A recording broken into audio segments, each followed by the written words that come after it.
히브리서 9장 14절은 우리 구주 예수님에 대해서 이렇게 증언합니다. 하물며 영원하신 성령으로 말미암아 흠 없는 자기를 하나님께 드린 그리스도의 피가 어찌 너희 양심을 죽은 행실에서 깨끗하게 하고 살아계신 하나님을 섬기게 하지 못하겠느냐. 흠 없는 자기를 하나님께 드린 그리스도. 히브리서 9장 14절이 우리 주님을 이렇게 말하였습니다. 예수님께서는 자기 자신을 아버지께 우리의 속죄의 희생 제물로 드리셨다라는 그런 말씀입니다. 오늘 본문 39절에 따르면 바로 이 희생 제물로 예수님의 자신을 드리심은 아버지 하나님의 뜻이었다라고 말씀합니다. 오늘 본문 39절 말씀을 같이 함께 읽겠습니다. 조금 나아가사 얼굴을 땅에 대시고 엎드려 기도하여 이르시되 내 아버지여 만일 할만하시거든 이 잔을 내게서 지나가게 하옵소서. 그러나 나의 원대로 마옵시고 아버지의 원대로 하옵소서 하시고, 아버지의 원대로 하옵소서. 우리 주님이 기도하신 것이 바로 이것입니다. 아버지께서는 아드님이신 예수님께서 십자가에서 우리 죄를 위하여 피 흘리시는 것을 기뻐하셨습니다. 그러나 이 피 흘림은 매우 고통스러운 것이었습니다. 우리가 오늘도 찬송을 했는데 예수님의 피 흘리심은 그저 쉽게 이루신 일이 아닙니다. 물론 예수님께서도 기쁘시게 아버지 하나님의 뜻에 순종하셨습니다. 그러나 그 순종의 걸음, 십자가의 피 흘림 그 자체가 고통스러운 게 없어지는 것은 아닙니다. 38절 말씀을 보십시오. 예수님께서 이렇게 제자들에게 말씀합니다. 내 마음이 매우 고민하여 죽게 되었다. 고민이 심하여 죽을 지경이다 라는 그런 의미입니다. 그래서 겟세마네에서 예수님은 이렇게 기도하실 수밖에 없었습니다. 39절을 다시 한번 보십시오. 아버지여 만일 할만하시거든 이 잔을 내게서 지나가게 하옵소서. 이 잔이 나를 그저 지나가게 해 달라라고 구하였습니다. 예수님이 엎드려 간절히 하나님께 부르짖은 기도가 바로 이것이었습니다.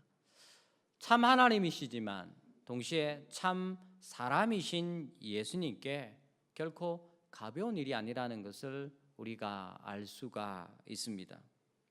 그리하여 예수님께서는 3번이나 같은 기도 제목으로 간구하셨습니다. 44절에 보십시오. 3번째 같은 말씀으로 기도하셨다라고 증언합니다. 게다가 이 고통의 시간에 이미 예수님께서는 홀로 계셨습니다. 세 제자에게 여기 머물러 나와 함께 깨어 있으라고 하셨지만 아무도 그 시간, 예수님이 고통스럽게 하나님 앞에 탄식하던 그 시간 함께 깨어 있는 이는 아무도 없었습니다. 40절에 예수님께서 베드로와 제자들에게 이렇게 말씀합니다. 너희가 나와 함께 1시간도 이렇게 깨어 있을 수 없더냐. 누가복음 22장은 천사가 이 순간 예수님을 곁에서 도왔다라고 기록하고 있지만 마태복음에서는 이미 제자들로부터 버림받은 예수님의 모습을 우리에게 그려주고 있습니다. 보십시오. 성자 예수님께서는 고통스러운 십자가이지만 성부 하나님께서 작정하신 뜻에 기꺼이 아멘 하셨습니다. 죄인임에도 불구하고 그 가운데 택하신 자를 사랑하시겠다라고 선언하신 그 아버지의 뜻을 위하여 예수님께서는 기꺼이 피 흘림의 이 고통스러운 잔을 드셨습니다. 사랑하는 성도 여러분, 예수님의 피 흘리심에서 우리는 우리 신자를 향한 아버지와 아들의 극진한 사랑을 발견해야 합니다.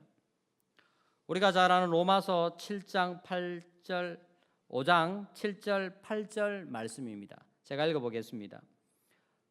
의인을 위하여 죽는 자가 쉽지 않고 선인을 위하여 용감히 죽는 자가 혹 있거니와 우리가 아직 죄인 되었을 때 그리스도께서 우리를 위하여 죽으심으로 하나님께서 우리에 대한 자기의 사랑을 확증하셨느니라. 우리가 아직 죄인 되었을 때에 그리스도께서 우리를 위하여 죽으심으로 하나님께서 우리에 대한 자기의 사랑을 확정하셨다라고 말씀합니다. 때때로 예수님의 죄 사함이 이토록 힘겨운 삶을 겨우 버텨내고 있는 나에게 무슨 의미가 있을까? 이런 의문과 회의가 들 때가 있습니다.